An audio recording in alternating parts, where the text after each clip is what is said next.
रायगड किल्ल्याकडे जाणारा पायरी मार्ग रहदारीसाठी बंद।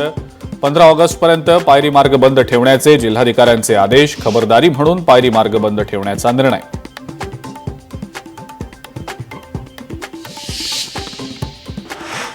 रत्नागिरीमधील जगबुडी नदी धोक्याच्या पातळीजवळ। पाण्याची पातळी 6.60 मीटर इतकी वाढली।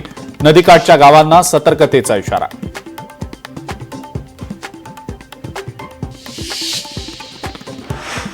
अहिल्यानगरमध्ये मुसळधार पाऊस। अचानक आलेल्या पावसामुळे नागरिकांची तारांबळ। पावसामुळे शेतकऱ्यांमध्ये मात्र आनंदाचं वातावरण।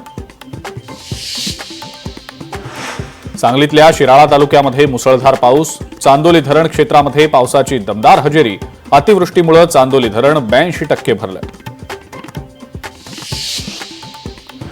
वाशिमच्या मालेगावमध्ये जोरदार पाऊस। पावसामुळे पेरणी झालेल्या पिकांना जीवदान। कमी पावसामुळे पेरण्या खोळंबल्या होत्या।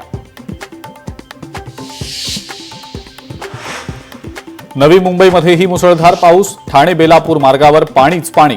मुसळधार पावसाचा वाहतुकीवरही परिणाम। मुंबई गोवा महामार्गावर पाणीच पाणी। नागोठणे इथला रेल्वे पुलाखालील रस्ता गेला पाण्याखाली। महामार्गावरनं वाट काढताना वाहन चालकांची तारांबळ। मुंबईमध्ये 4 ठिकाणी ईडीची छापेमारी। डब्बा ट्रेडिंग आणि ऑनलाईन बेटिंग प्रकरणी छापे। दागिने, परकीय चलन, महागडी घड्याळ जप्त। गोंदियाच्या सूर्याटोला ते ढाकणी मार्गावर रस्त्याची दुरावस्था। 3 महिन्यातच नव्या रस्त्याला भगदाड। रस्ता पुन्हा दुरुस्त करण्याची मागणी।